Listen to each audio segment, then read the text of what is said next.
For City on Hill Surf Coast, my name is Louis and you are watching Surf Coast Cafe, a time for us as a church to get to know those in our church family. And today we are joined by Kristen.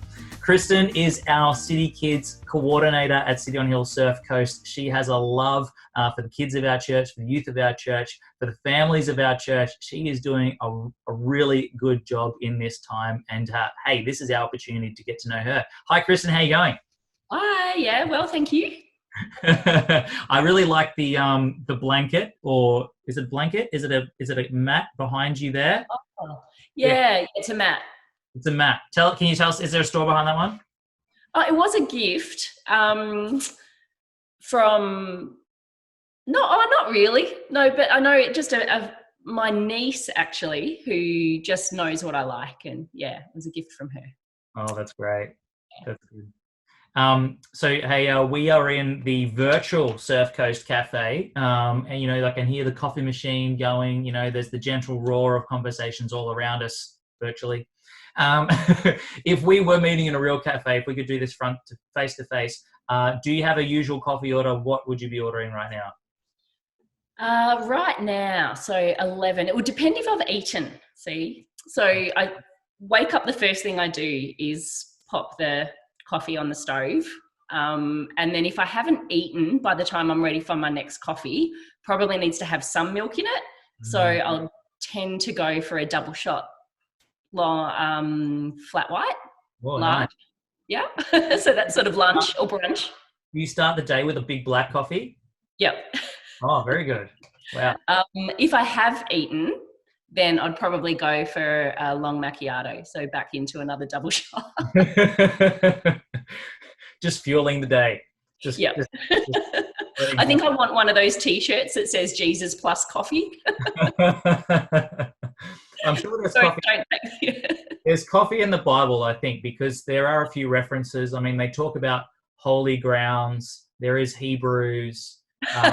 Yeah, I like that one.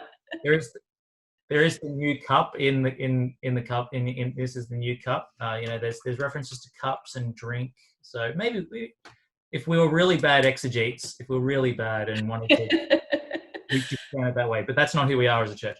I did give it up for 10 years when I was, pregnant and breastfeeding. So I actually couldn't give up the cup of tea. I still occasionally had a cup of tea through those years, but I didn't drink coffee for a long time. Yeah. And then it became cool. Yeah. No, that's good. Oh, that's good. Hey, we've been hopefully we're not in isolation for 10 years, but it sounds like you've got some coffee there, so you'll be okay. But we've been how many weeks are we in now? About 6 weeks in. It's been too long. Feels like 6,000 years. When this is all over and quarantine or our social isolation is lifted, what is the first thing that you're going to be doing? Well, Taj and Peter were going to get baptized Easter Monday, and that had to get cancelled.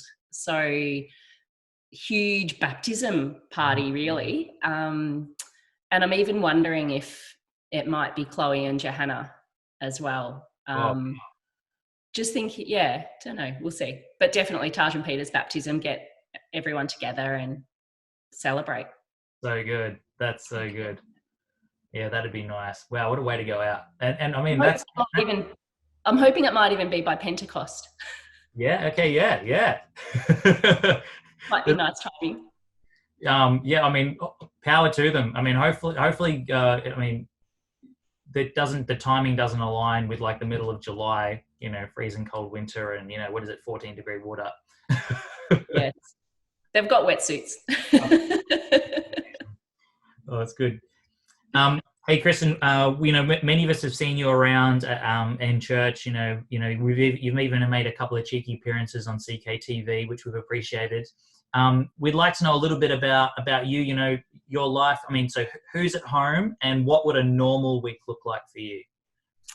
So lockdown normal week, all of us are here. Alan's come home to work. He's set himself up in the garage, which is probably helpful. But bandwidth has been a bit of an issue at times. Taj has a caravan out the back, He's doing second year engineering. He's working from his caravan, and then the three girls are in their bedrooms, or Johanna's on a desk out in that upstairs living area. And because all of downstairs is open, I've actually sort of come a bit outside so that if they come down to the kitchen, I won't be interrupted. So everybody's home. Everyone's studying and working. My week is broken up with going to my other job, which is student wellbeing at Barwon Heads Primary. I'll be heading there again this afternoon. But a lot of that at the moment is phone calls. My regular students that I would check in with weekly, I'm still doing that with phone calls. Just any referrals that have come from the teachers or families that they think might need a bit of extra support. I'm picking up a bakery delivery to provide for some of our families this afternoon. And also one of our local shops has offered to give away a lot of her product as Mother's Day gifts. Oh, lovely. To children that might not be able to get something for their parents. And usually there'd be a gift coming from school through the art classes, and that's not happening. So I'm going to pick up some of those this afternoon as well. I'll try and fit a walk in on the beach at low tide, which is about now. So maybe straight after this, try and fit a nice, usually podcast, maybe listening to John Dixon's Undeceptions or I don't know whatever else. Yeah, enjoying that at the moment. And then it's, fitting in, washing, ironing, working out what I'm doing for dinner, shopping and study. So yesterday, study. And a little bit of that this morning as well. And what are you studying, just for those that don't know? So completing a Master's of Ministry. I didn't realise that it was actually the one that takes the most time when I put my hand up to it. I just put my hand up to it because I didn't have to do Greek or Hebrew. Now I'm going, it would have been much easier to pick something else, seeing I'm going to do Greek next year. Yeah, but the subject, sorry. If I could call you out there, I mean, Masters of Ministry is the one that you do, so you don't have to do the ancient languages, but you are still going to do the ancient languages. So, that's incredible. Actually, that reminds me, I'm actually looking at, I've got 4 books there on New Testament Greek, so you can have them. I've already got mounts and the flashcards, so yeah, great. Oh, that's good. Getting in early for next year. Yeah, that's good. Yeah, I think the app is called Quizlet. Be your best friend. Best friend. Thank you. Great. I'll be ringing you to practice my Greek. I won't be much help. No. Like, I'm pretty sure Logos is in the Bible somewhere. I can't. No, just joking. Oh, that's wonderful. And so it sounds like your business card is the size of like an A3 poster. That is a lot going on in your life. Haven't included that I'm an advocate for the Department of Veteran Affairs either, have I? No. Yeah. And I think that's interesting. So, I mean, people will know by now that, I mean, I've got a little bit of a military background.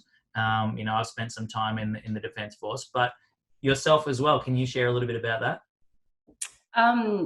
So when I was 17, my boyfriend at the time had signed up and to spend some more time with him. He said, you can come along and check it out, and you could drink alcohol when you were 16 if you went along to the bar there, and it was tax-free. And as a 16-year-old, you're starting to get interested in things like that. And then when I was 17, I actually went, well, that's a pretty good part-time job, and it's going to give me some experiences I haven't experienced before. And so I signed up with Deakin University Company, even though I was at Melbourne Uni. And then, and then eventually applied for the officer training course and went through that. And then I actually topped the course, which was meant to I got to pick what corps I wanted to go to. So my grandfather was in intelligence. He'd always had some pretty good stories about his time in the Second World War.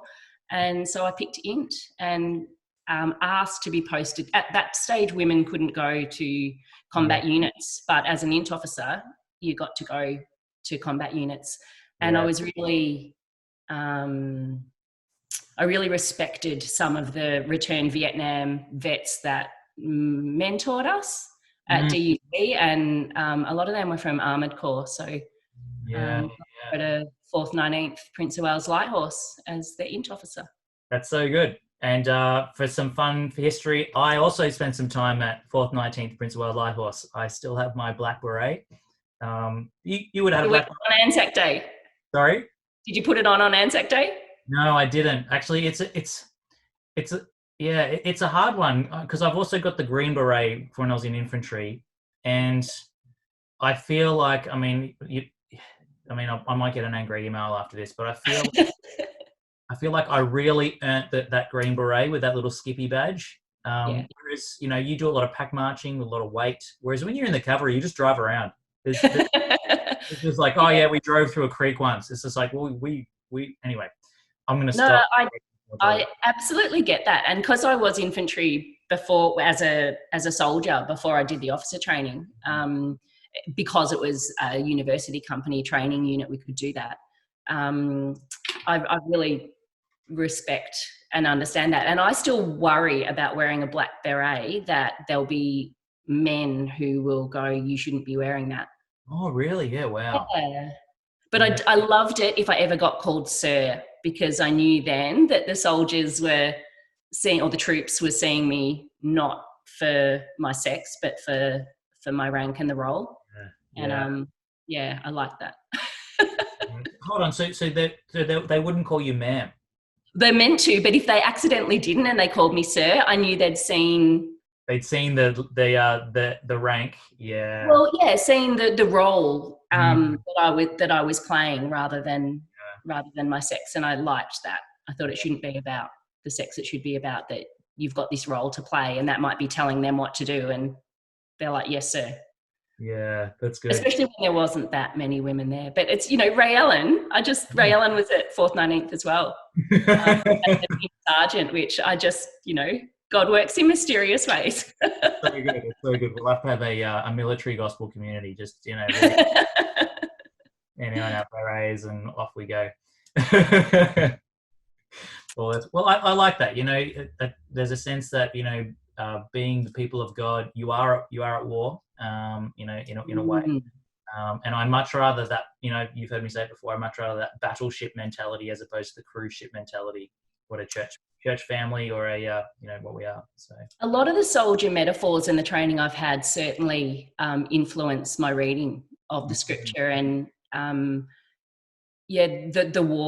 warfare side of it, definitely. I think I reflect on more than I would have if I hadn't have had that military experience. That's good. And perhaps that's what's really led me to adore prayer. Yeah. Mm. Yeah. Well, that's no one can take away that comms. And when you radio in from help,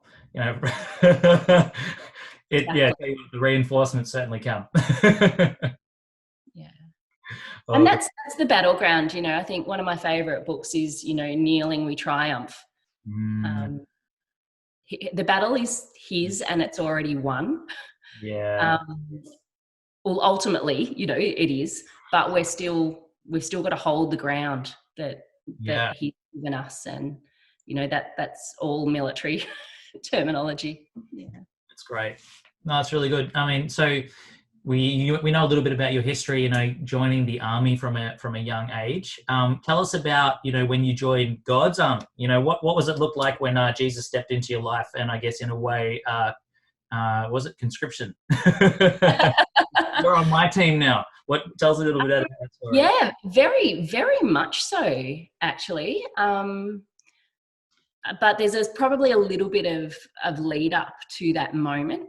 My first real recollection of, hey, God is real, was I think I was about 5 or 6, and I was really struggling to sleep at night, nightmares, and Mum and Dad were just yelling at me. They were just over it. They would just get to sleep. You need to sleep. And, to the point that made me cry out in prayer. And I remember praying,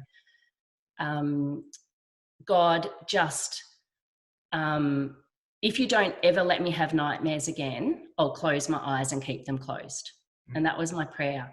And as I prayed it, there was, or just after I prayed it, there was like this bang in my pitch black room. All my eyes were closed too. But I was like, what was that? And then I thought maybe a book fell out of my bookshelf and landed on the desk. But of course, my eyes just opened wide up. I hadn't kept them shut, even though that's what I'd promised. But it was like, oh, that's, you know, it's not a coincidence. That was just, the timing was too right. And then that just stayed in my mind. But growing up in a non-Christian home, you know, there was no teaching, there was no anything that I couldn't ask anything about that to anyone. And then when I was about 12 or 13, there was a knock on the door, and it was a lady from the church whose children were about the same age as me, and she was going and knocking on all of the doors in Ocean Grove of families who had baptised their children about 12 years ago. So within the age range of her own children, to say, we're looking at starting a youth group at the church. Would your child like to come? And I remember the knock on the door. I was standing in the kitchen with my mum, and mum just looked at me and said, oh, do you want to go? And I thought about it, and I went, oh, I can get all my friends together. We can catch up all the time. This will be fabulous. So I said yes, and then got all my friends to come along, and we went to the church youth group. And it was during that time, over those next couple of years, that there's some teaching came into my life. And there was one story that this lady told about how once you become a Christian, that God helps you stop doing the wrong thing. And she gave an example how sometimes she'd go out in her front garden and she'd find a branch that had fallen off a tree, and she'd pick it up and she'd throw it to go over the neighbour's fence, but it would hit like something and bounce back into hers. And as soon as she said that, for some reason, that just made me go, that's like the book that fell out of that bookshelf. And then I went, and if that God is the God that she's now teaching me about, whoa. And that just really sat with me. And then it wasn't long after that the youth group went to a Youth Alive or a Youth for Christ rally. And the altar call came, and my heart was burning. And I just looked at her and said, I think I need to go up. And she said, if you think you need to go up, you need to go up. And I went up, and I think they had us jump up and down. This was at Matthew Flinders, I think, when One Hope, Barrable Hills, were at Matthew Flinders before they'd moved out. And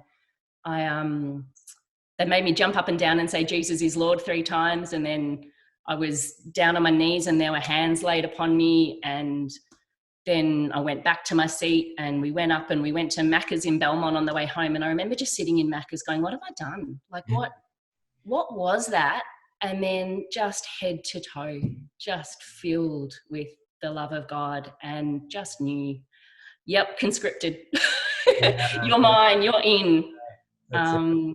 So that was the beginning. That's awesome. I'm never going to look at that Macca's the same now. That's great. I still don't. That's awesome. That Macca's now is so much more significant to me. That's awesome.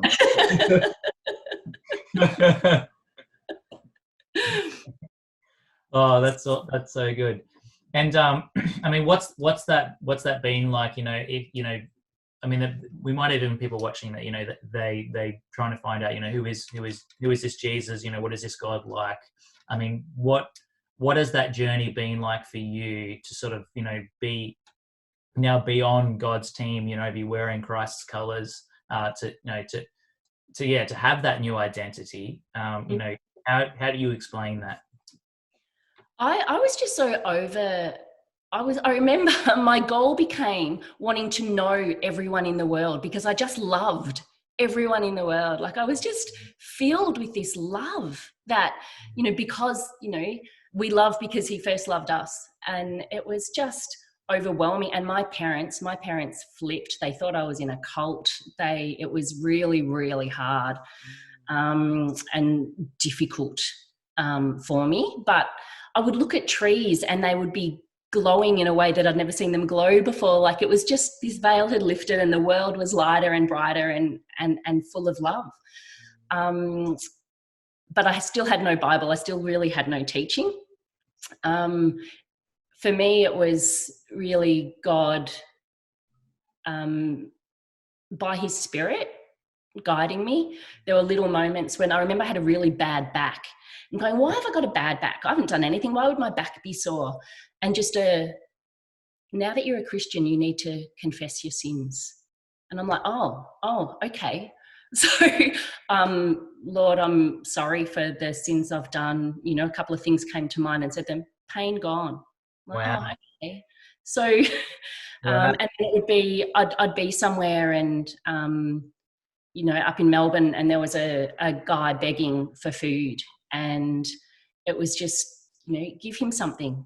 And I'd just go up and say, okay, look, you know, God's just told me I'm going to buy you a meal, and would just do that. So it was just moments of life, but then not having the teaching and a solid foundation, things turn pretty pear-shaped. Yeah.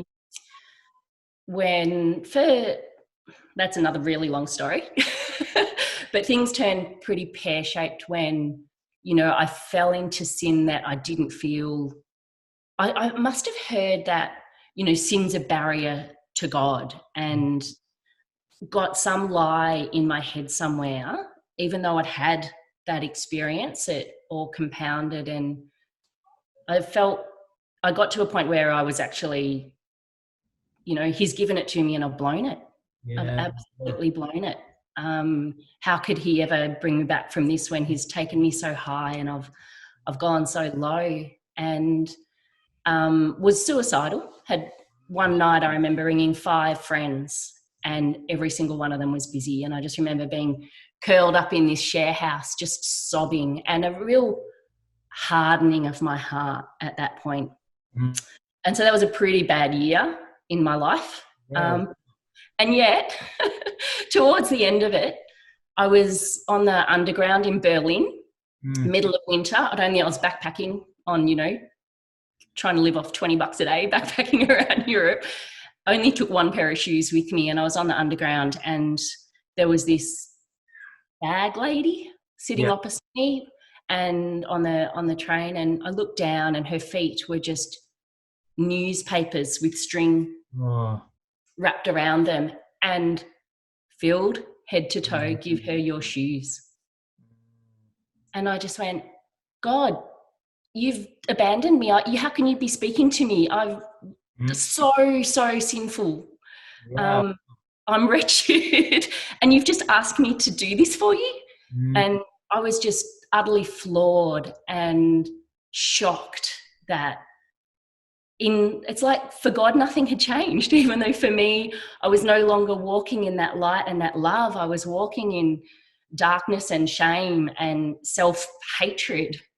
And yet God's just like, you're mine, serve me. I ended up calling those shoes my Ishmael shoes, because I thought they were the shoes I shouldn't have.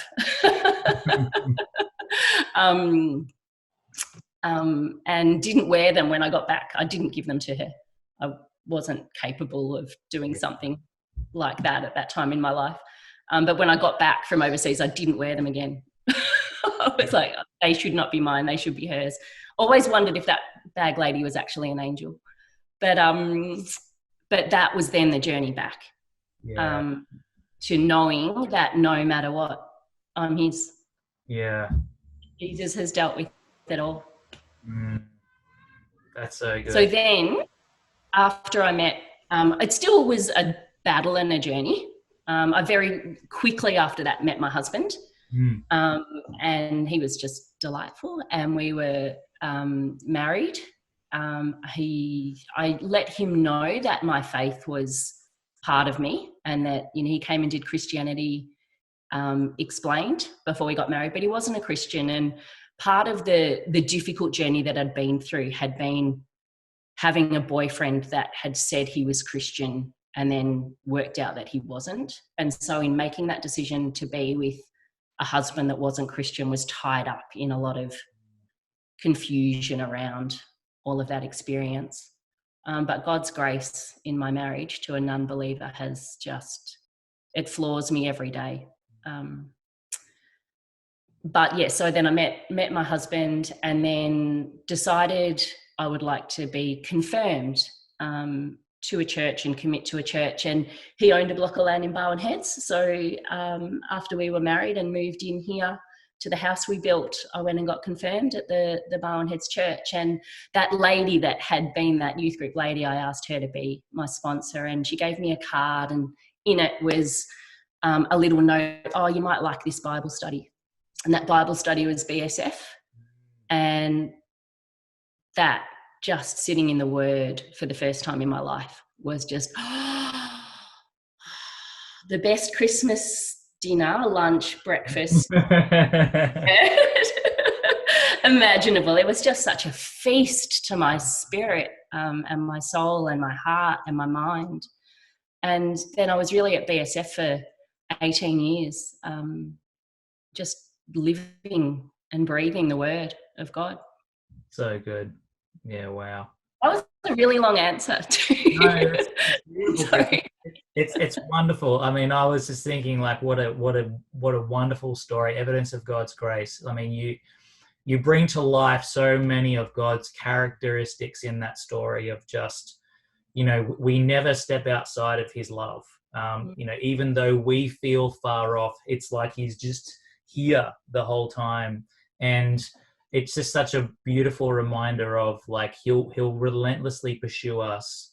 And then, you know, like the prodigal son, you know, when he returns home, the father is already there to welcome him. And he's just like, no, you're like, let's pick up where we left off.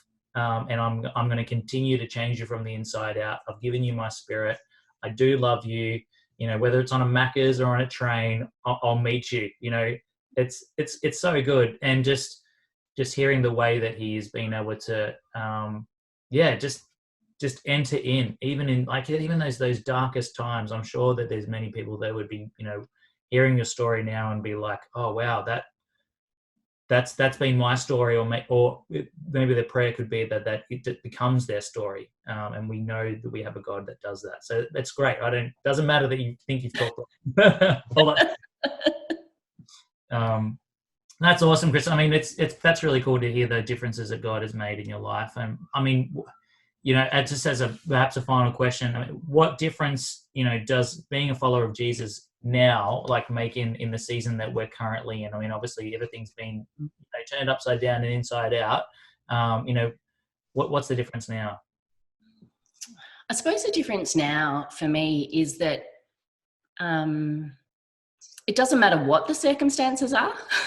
God doesn't change. So, you know, learning to be content no matter the circumstances, I think, has been one of the goals. You know, when you see where Paul says that he's learned to be content. I remember my husband used to always say to me early in our marriage, but are you happy? Are you happy? And I'm like, happiness is not my goal. You know, to be content regardless of the circumstances because of who God is. So whether happy or sad, whether confined or not, you know, he is here. He is the same. His word is still living and active and true and powerful. And his love, like, is always there. So I'm actually really relishing this time with him, because going other places and, you know, being at work or having to go and pick up the kids from school, all of those things that take up a lot of time in my day have been taken from me. So that's more time to be more easily conscious of his have constant communion consciously with God in a greater capacity. So I'm sorry for everyone that's really struggling in this time. And I'm not, you know, not that there aren't challenges in it, especially when my teenagers are, you know, I'm having a mental health day, I'm not going to school today. I'm like, yes, you are. Get back up to your bedroom. But I'm really seeing this as just a lovely time to, and also for my family to witness. You know, my family, Alan especially, wouldn't come to church with me, but he's here in church. He's actually, I pray every morning silently. He's hearing me pray with our church, you know, 3 mornings a week. So I'm thankful for the witness within my family that is coming from this that wouldn't be otherwise. That's good. That's really good. Great encouragement and great reminder that in every situation there's always opportunity to draw near closer to God, and he promises, doesn't he? He'll draw close to us. So that's so good. Yeah. Hey, Kristen, thank you so much for sharing a little bit of your story, a little bit of your life, and what God is doing and what He's done. It's been a great encouragement. I'd like to take a moment to pray for you, if that's okay. Love it. We'll pray for you, and join me in prayer. Dearest Father, we thank you so much for our sister Kristen, and we thank you that you saved her. We thank you that even from a young age, you are giving her glimpses just into your imminent your intimacy with her in her life, whether it's being in a dark room with books falling off bookcases, being in Macca's in Belmont, or just being on a train overseas. Thank you that you've always been willing to meet Kristen where she's at. Thank you that you've drawn her from that darkness into your glorious light, and that you are constantly showing her again day by day your love and your grace and your mercy to her. Father, we thank you that she is a part of our church family. We thank you that she serves us so well. Would you bless her in all that she does, whether it is at City Kids, delivering bread, ministering to families at the school, working with the DVA. We thank you for all the ways that she's blessing our community. Would you bless her family, be with her, and just be at work in all that she does, so that she may be salt and light to all that she comes in contact with. Thank you for this time, and we give thanks in Jesus' name. Amen. Amen. Thanks, Kristen. That's been so good. We'll see you hopefully soon at church. Yeah, Sunday. See ya.